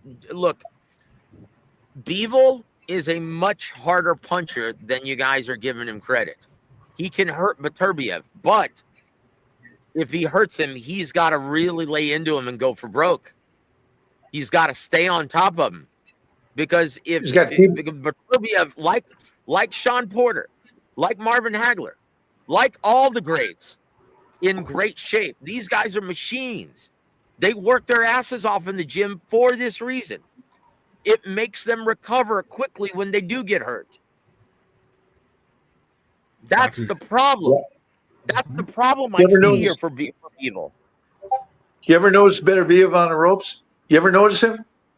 He will counter punch you and hit you. You don't want to. If Bivol keeps him in the middle of the ring, he's fine. But if he pushes up Beterbiev into the ropes, he's going to get knocked out. Beterbiev off the ropes is nasty. Yeah, look, Peter. He's got to stick and move. He cannot sit in the pocket and admire his work like he did the first fight. In my opinion, his best chance to win is to stick and move, get in and out. Get in and out very quickly and just beat him up with speed. Bust him up with speed and don't sit there and try to tangle with him. That's a recipe for disaster, in my opinion. It's going to be a grueling pace, man, because Beterbiev is not, he might be 40, but he's got a windpipe on him. That guy can go. Yeah, and he'll go all 12 rounds. In my opinion, is age gonna be a factor? I don't think so. Me either. But you never know in boxing. It happens very suddenly. Look at Roy Jones Jr. He seemed to fall off a cliff after the John Ruiz fight and was never the same. I agree with you about this game plan of stick and move because it was when he did this Bivol that he was most successful in the fight. But there were many times when he started to feel like confident with his combinations, and that's when he started to pay for it because Beterbiev came punching between his punches, right? And that's where it got wrong for Bivol. Yep. But that's where it all went wrong. As soon as Bivol looked to be having some success, he stayed in the pocket too long and he paid for it. That's the scary thing about Arthur. He's willing to take two to deliver his one. Yeah, I think hold 1-2 will move around and it might not look so spectacular, right? But it will help him to win the fight. Hey, you know what? In the immortal words of the late great Al Davis, just win, baby. Just win. Just win. Come on now. Hold on. Dominic, hold on. Who the fuck are, pardon my French, who the hell are you? Joe with the whiskey come out early for Saturday's Riyadh. I'll match you shot for shot like the old days. Dude, who are you? Because, most people don't know that about me. I could drink anyone under the table in my prime. No, you ain't going to drink me under the table. I will drink you under the table. Really? Oh, yeah. Oh, God, all right. yeah. Then it's on Saturday, brother. Shot 30, my friend. Sweet Amber like the son of a bee. We're going to have fun. Hold on. Dominic might be Al Bernstein. Yeah, you know what? Al Bernstein isn't even foolish enough to talk about poisoning. Now, he may be a stark, bleeding heart, psycho-liberal, but even he knows better. So it's not Al Bernstein. It's not Snagglepuss. You know what? This is a very important punch. Pay attention to this. About the... Oh, wait, whoa. Hold on, my brother. Hold on, you this. He says... Or we'll get the... No. See, now you got the wrong guy because I do not drink rum. That is sheer sugar poison. Really? Now, none of it is good for you. But unless That's you're what I'm drinking right now. You're drinking Kraken or rum? I'm drinking rum. Yeah, rum and Cokes. Oh, see, I don't drink anything but liquor, guys. I don't drink beer. I don't drink wine. And I don't drink anything laced with poisonous soda. I just drink Sweet Amber, Jack Daniels. Yes, sir. That's it. I finished that bottle off. Yeah. All right. It's on then Saturday, brother. It's going to be a marathon. Let's shift gears. Since you're our guest, you this. Tell me, which fight do you want to go over? Which fight I'm interested in? Well, I was very interested in WA Parker, but WA pulled out. But it got more interesting now because Bakoli is an interesting match. This is look. I hope he learned something in the Joe Joyce fight, other than taking an ass whooping, because I see this. Look, this is all going to be contingent on. We'll know more on the weigh-in. If Bakoli weighs in at 310, then I see Joseph Parker outlasting Bakoli just like he did Zhilei Zhang. But if Bakoli comes in under 300 pounds, look out. I see this fight looking exactly like the Joe Joyce fight and not ending well for Joseph Parker. Yeah, and Bakoli has faster hands than Zhang and Joyce. Well, I don't know. Zhilei Zhang has really fast hands, but he's got much faster hands than Joe Joyce. That's for sure. That guy's slower than molasses. But Martin Bakoli, you're right. He's got quick hands for a big man. And it's because he doesn't have to load up on shots to hurt you. He's hitting you with tree trunks. Exactly. Yeah, the way he did with Jared Anderson, right? He didn't even load the. Dude, that was a shellacking. In fact, I tell you what. Guys, from what I understand, he's going to be cut by Top Rank after his last showing. He laid an egg against a guy who he was supposed to look good against. Had no sense of urgency. He didn't have the mentality like he wanted to let his hands go. He is damaged goods now, guys. Jared Anderson? Jared Anderson. And after this last effort on Friday Night Fights, or the Friday night card, or Valentine's Day we just saw. Yeah, according to the brass at Top Rank, they don't think they can do anything with him anymore. He's damaged goods, and they're going to give him the pink slip. Well, he had a bad attitude anyway. Yeah, his head really wasn't in the game. Well, you know... hold on. Mm-hmm. We drank Kraken together about 1.5 years ago. Holy shit. Was it 1.5 years ago? Are you sure it was 1.5 years ago? Because I haven't drank... Well, was it my Red IV days? Because I remember drinking Kraken with my old ex-guitar player, Corey Epps. Was it the Red IV days? When I was playing music full-time? Wow, this is... Hold on. Dominic, brother... Look, brother, your slip is showing. If you say Bakoli is slow as molasses, then you haven't really watched any fight tape, really. Because his footwork might be slow. He's a heavyweight. He's a big, lumbering heavyweight, but his hand speed is unusually quick. And he fights well with both hands. But here's the dilemma. Bakoli hasn't had a full camp. He was training for Efe Ajagba. He may not be in shape for this. That's Joseph Parker's only saving grace. And to be honest with you, I think that's the only reason why they took this assignment at last minute. That could be. Because otherwise, why would you take on a beast like Martin Bakoli if you didn't have to? Well, about Jared Anderson, when I saw him, I saw this video about him and Roy Jones when Jared Anderson was crying. And that's when I said this guy is not made for boxing. This guy won't make it far. And the second time was when I saw him fighting Charles Martin, and he almost got knocked out. I think they rang the bell early, because Martin in the last round, he was going to getting out of it. Yeah, honestly, I'm sorry. Repeat that last part.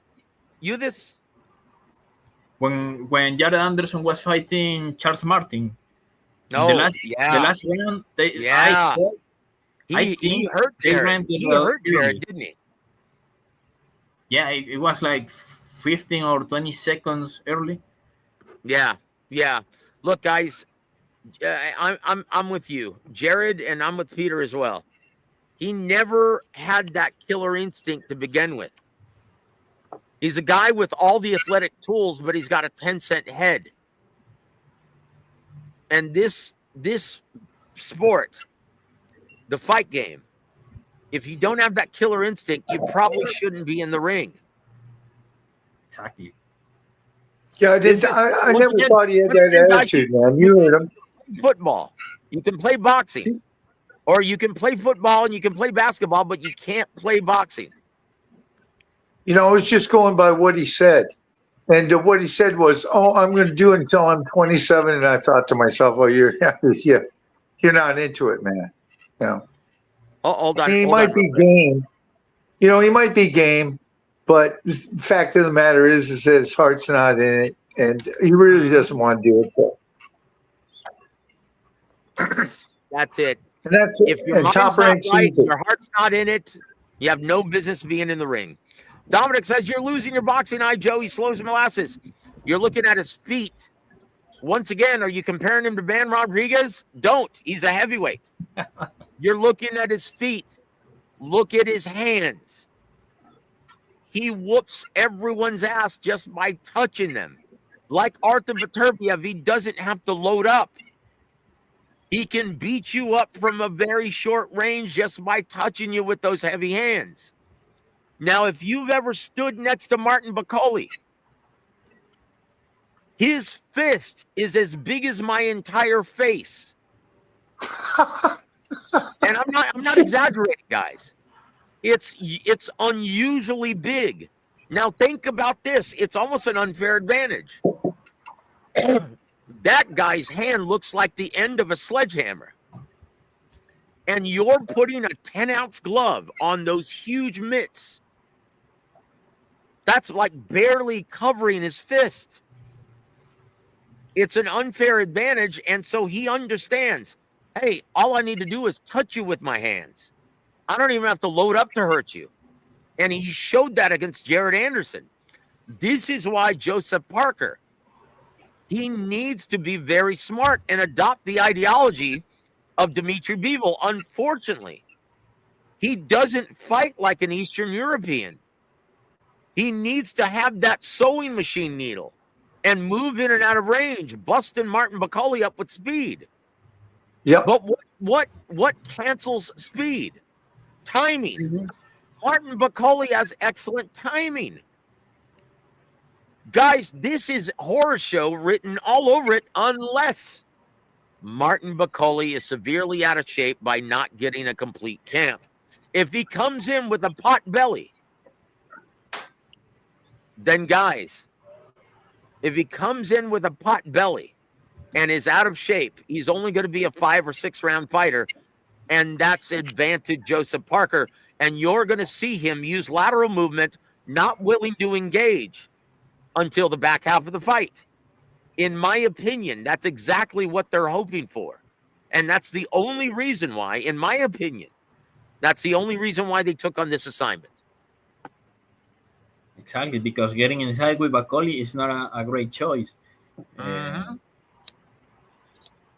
Maybe a guy that I see having a chance in the pocket with Bakole, or maybe I'm just hyped with this guy, but Ajit Kabajel is a good body puncher when it comes to heavyweight. It's very interesting. I don't know. Maybe he could be. Dominic, I think Parker's going to make one hell of a fight. I think Parker's going to make one hell of a fight. Dominic, watch it, brother, Dominic.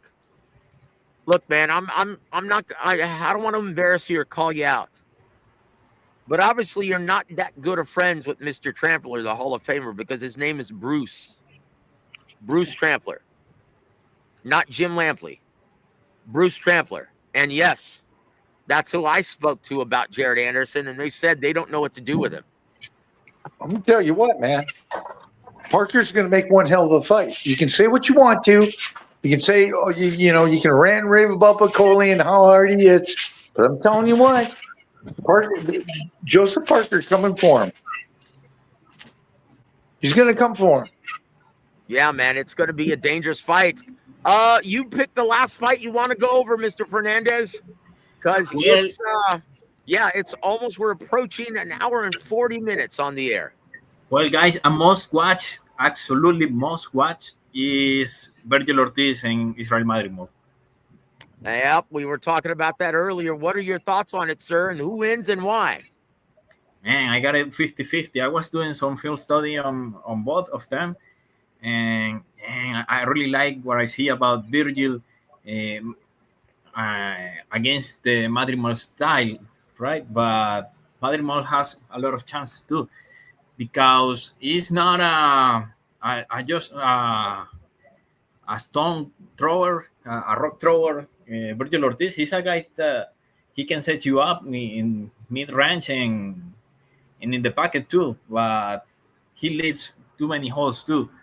And those openings in his defense could be used for Madrimov, right?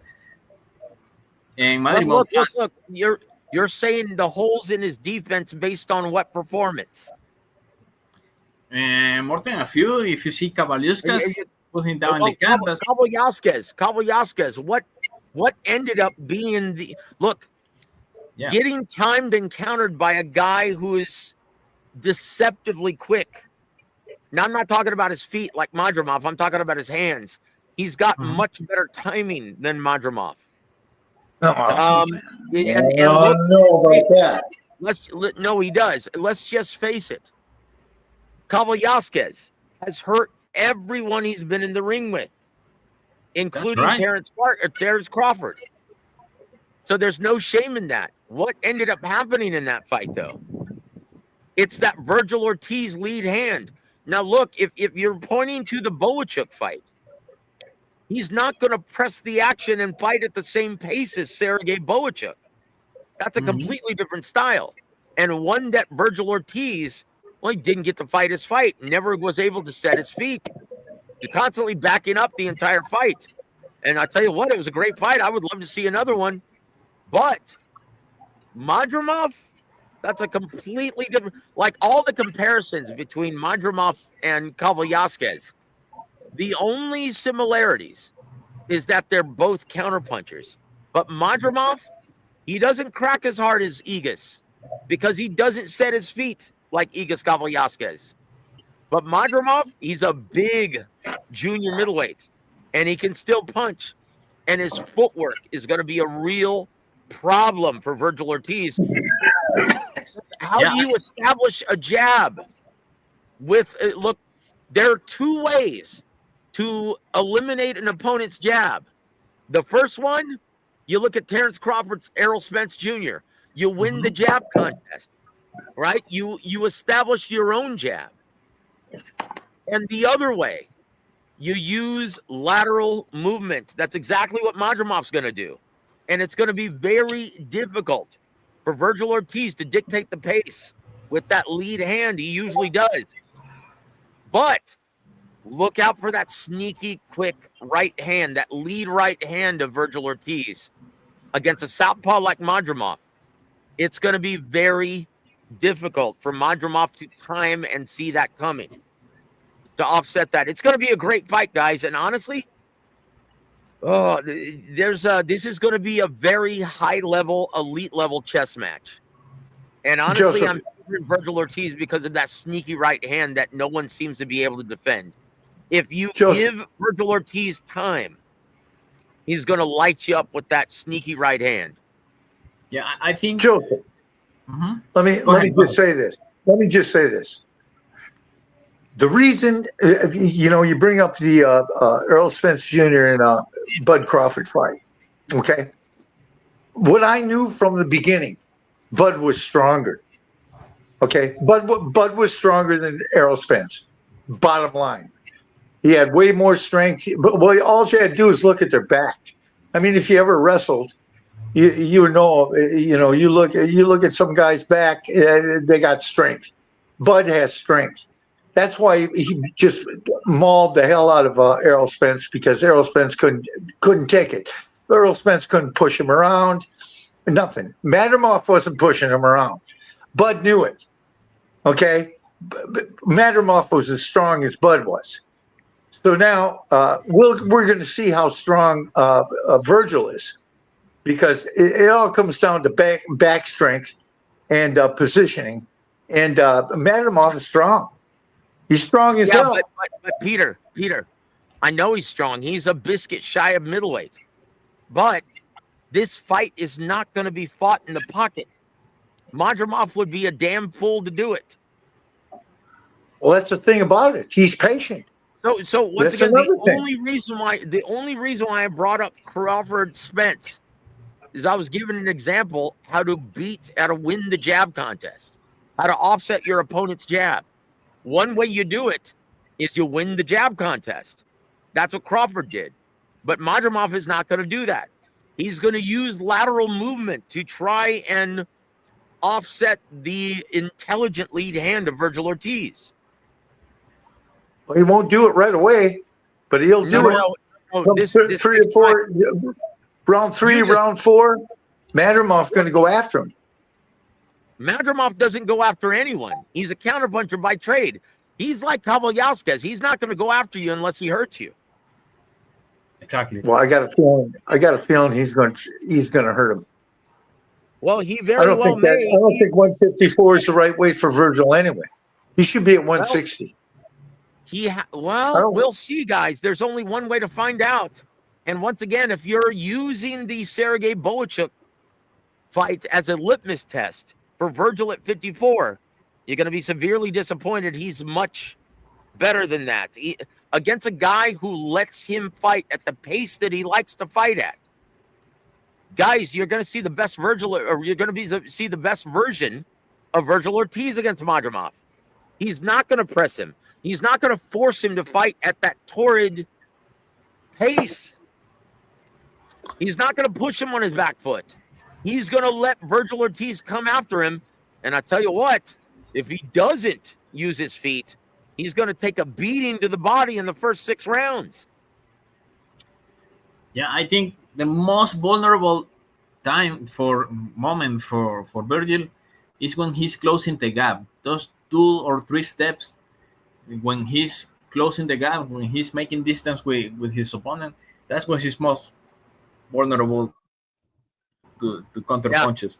I don't know if he's going to do the same mistake with Madrimov. Yeah, see, that's where the jab is so important. Because that's your best weapon against a counterpuncher, and you're trying to be the effective aggressor.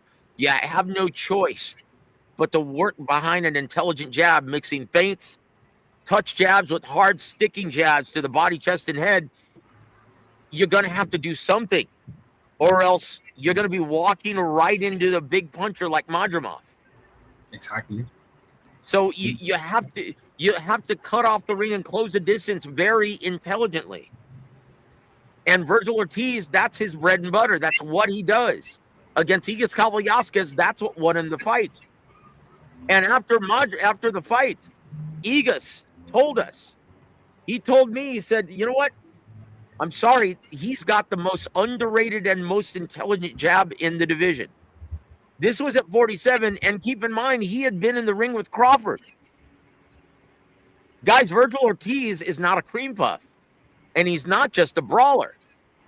This is a guy who's at a more, I guess, crafty and high ring IQ level than most people realize. And I saw it against Boguchuk. I saw it against Boguchuk. He's got some. He's ring savvy. Virgil is, yeah. In my opinion, I saw a Virgil Ortiz that really matured in 12 rounds. He got up off the canvas twice and ended the fight really strong, and that's what won him the fight. In my opinion, I didn't have him winning. I still had Boachuk winning. But he showed some ring savvy. He showed some ring savvy in that fight. Yeah, he did. But with that said, this is a much more favorable style matchup for Virgil Ortiz. And look, Dominic, Look, dude, why don't you look? I'm going to drop the link again. Just come on for 10 minutes. If we know each other, come on. What are you afraid of, dude? We obviously know each other. Come on, dude.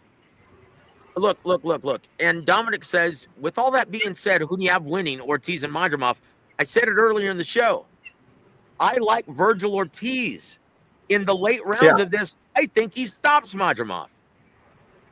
And I don't think Madrimov has ever faced anyone who's got the quick, sneaky right hand. He's going to be so preoccupied with trying to time and counter that disjunct, intelligent lead hand, he's never going to see the straight, sneaky right hand coming. And I think that's what puts him out late in this fight. Yeah, well, I remember you were talking about his last performance with Bohachuk, and Bohachuk is a high-volume guy, right? And he wears you down. Totally different. And something... this.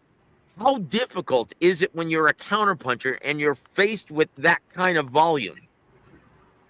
It's hard. It's hard to keep up with that pace. You might land 1 or 2 shots, but you better hurt him and put him on his ass, because if you don't, you're not going to be able to keep up with that pace. And that's what Virgil was faced with. And look, let's just be honest. That's exactly why Madrimov pulled out of that fight. He was supposed to fight Bohachuk in December. Yeah, but also it was a very small period of recovery, right? If he fought Bohachuk, he would only have 1.5 months to fight Virgil Ortiz. So maybe it was one fight or the other. Well, look, he obviously thinks Virgil Ortiz is the easier style matchup. He's going to find out the hard way that the Virgil Ortiz who fought Bohachuk isn't the guy he's going to be looking at across the ring on Saturday. Exactly, because fighting Bohachuk in December, in my opinion, was a war. Bohachuk is a machine, and he's a problem for everyone. And let's just hope, guys, if Virgil Ortiz wins this fight, Turki Al-Sheikh makes the rematch, or wouldn't you love to see Bohachuk versus Murtazaliev? That's a good fight too. Oh, that's a great fight, guys. Look, let's just celebrate right now and give praise when it's deserved. Guys, is that the guy that beat Tim Tszyu? Yeah. Oh, he murdered Tim Tszyu. Oh man, that dude, man. Oh my gosh, dude. That was ugly. By the way, guys, do you think Tim Tszyu will be the same after that fight? No. He's done. He's like Jared Anderson, and you're going to see it later this year when he steps in the ring again. I know. Bro, that dude is nasty, man. He is nasty. He was shot to shit. He is nasty, man. That dude, he'll fight you, man. I wouldn't even want to run into him in an alley with a baseball bat in my hand. Yeah, I tell you what, I would love to see Bohachuk as strong as he looked in his last fight, last 3 fights. Look, let's just face it. He whooped Brian Mendoza's ass. Yeah. He looked great against Virgil Ortiz, and he whooped the Black Panthers' ass in his last fight. And honestly, don't forget that fight. I would love to see Bohachuk versus Murtazaliev. Yeah, and don't forget that fight of Murtazaliev with Kulkai. He's got serious problem with inside fighters. Well, look, Murtazaliev, yeah, most Eastern European fighters do have problems on the inside. Mm-hmm.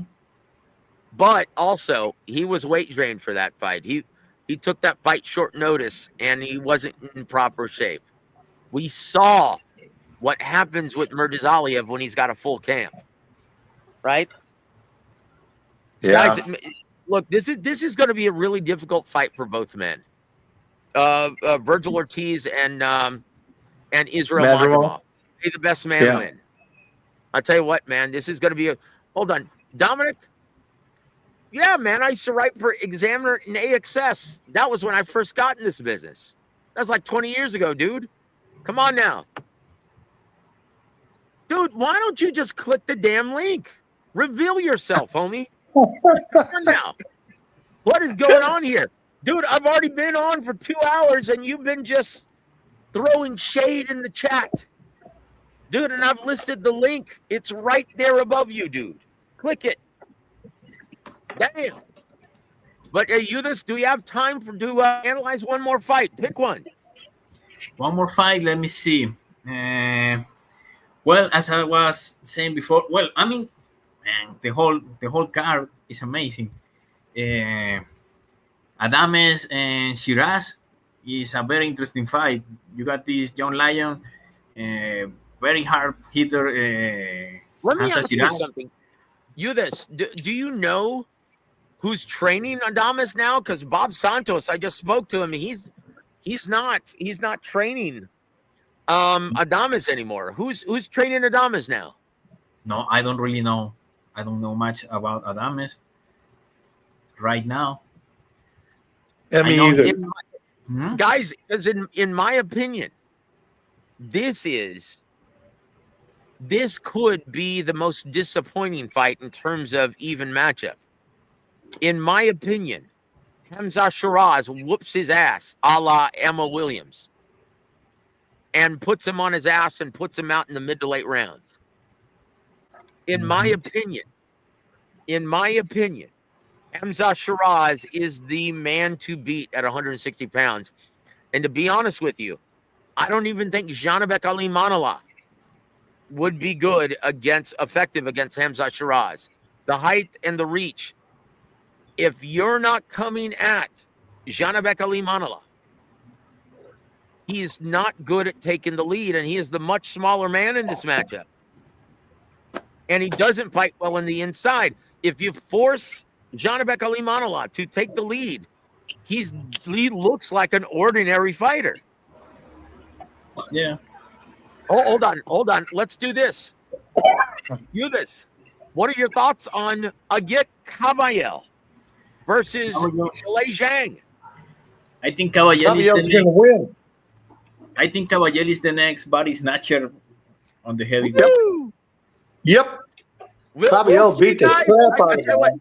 We'll see, because if he's foolish enough to go right after Zhilei Zhang in the first half of the fight, then he's going to realize that Zhilei Zhang is much craftier and a much harder puncher than he thinks.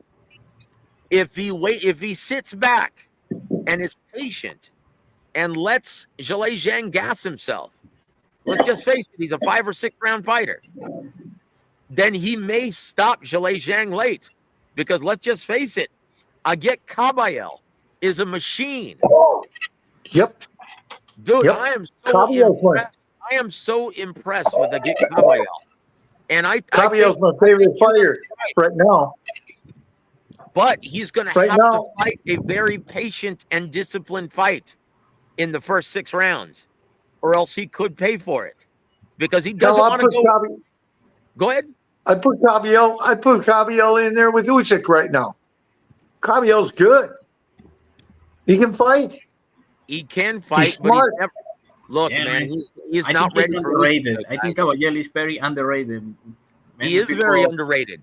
But I tell you what, if he tries to come at and let his hands go as fervently as he had in the past against Zhilei Zhang in the first 6 rounds, he's going to get tagged. And once again, guys, don't get too high on a prospect until you see how well he can take a punch. He's never been hit with 10-ounce gloves, no headgear, as hard as he's going to get hit if he tries to sit in the pocket and slug it out with Zhang. Don Chargan taught me a long time ago, guys. Don't. Excuse me. Kabayel's going to take him out, man. Kabayel's good. Guy's good. He's fierce. He's not only fierce, he hits hard. That's right. He hits very hard. When he touches the body, he kind of takes away all concentration, all focus from the other fighter. Well, we saw it with Makhmudov. Makhmudov was supposed to be a killer, and when he got touched to the body from Kabayel. Okay, I tell you what, guys. let's reconvene because we're 2 hours in, and I'm going to call it a night because I just tried to drink some water and it went down the wrong pipe. Ruined my voice here. But I will say this. Yeah, I will say this though, guys. Cabiel is deceptively crafty, and he's got heavy hands. And he's, in my opinion, though, he's a young guy and he's in love with his offense.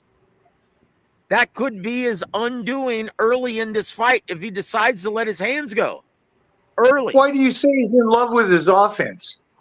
But the guy's calculated, man.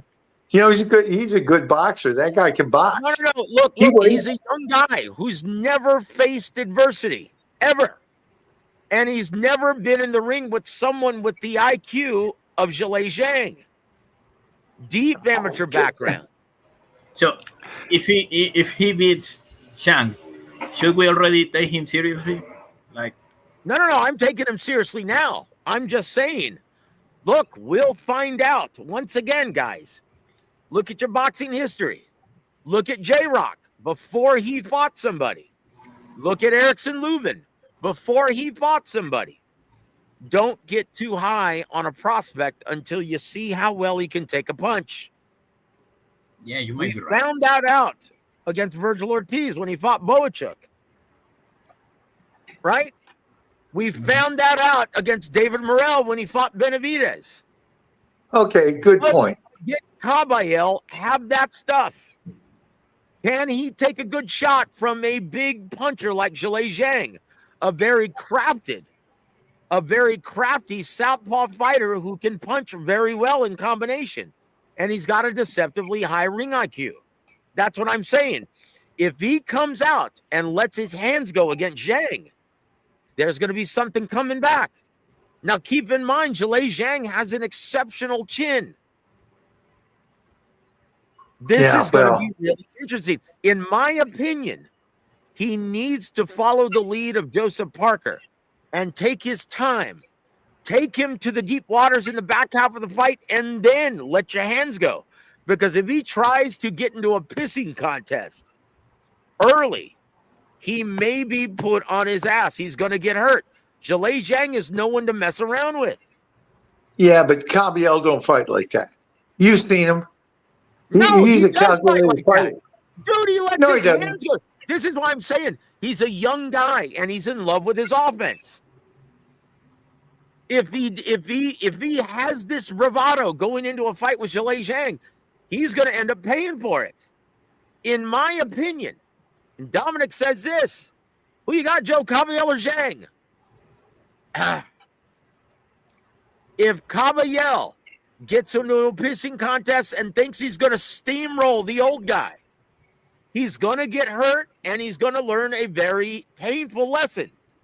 But if he's smart and took notes from watching Joseph Parker in his last fight, he may stop him late. Yep. That's what's going to happen. I love this fight. Honestly, I love this fight, guys. I do too, man. I love this entire card, guys. Look, and I like Josh Padley. Of course, he's going to be in over his head, way over his head against Shakur Stevenson because he's the elite of the elite. Shakur is a special fighter, guys, and if he could punch, he would be downright scary. And in my opinion, he's only got 2 more fights before he moves up to 40 because he looked very, very emaciated at this press conference. Do you think he will be avoided in 140 as he is? No, because he can't punch at 35. In my opinion, it's going to bring out the best of Shakur Stevenson at 140. It's going to force him to fight. 140, you've got some big, big punchers at 140. Yeah, and you got. But I tell you what, guys, it's been so much fun sharing this air with you guys. And once again, keep everyone in your prayers at Riyadh season because, the flu is going around. And that's why Daniel Dubois was scratched. That's why Floyd Schofield was scratched. And from what I've been told, no one is speaking up about it and talking about their symptoms because they see what the British Border Control just did. So don't be shocked if we find out that more than 2 or 3 fighters came down with the flu and it affected their performance. Guys, this fight is going to be, there's no telling now because the flu is going around in Riyadh season. Yeah, geez, I hope the rest of them don't bow out. Yeah. I thought it happened to Schofield was the same they did to Bronco Lara about the weight, because he had to weigh under 15 pounds or something like that with the British Athletic Commission. Well, I tell you what, guys, this is going to be really interesting. In my opinion, because the flu is going around.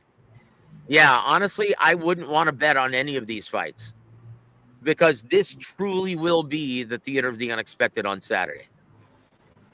And honestly, I can't wait. Guys, go out and purchase this if you haven't already. It's only $25. And all credit to Turkey Al-Sheikh for salvaging this fight card, getting in Josh Fadley and Martin Bacoli at the last minute. Guys, we'll see what happens. We're going to go live tomorrow with Adam Lopez. Please join me tomorrow as well. But on behalf of my brother Eudes, my brother Lance Meyer, and my brother Peter Von Arx, I'm Joseph Heron. You've been listening to War Week Boxing. Have a great evening, everybody.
Rod Vachon Holdings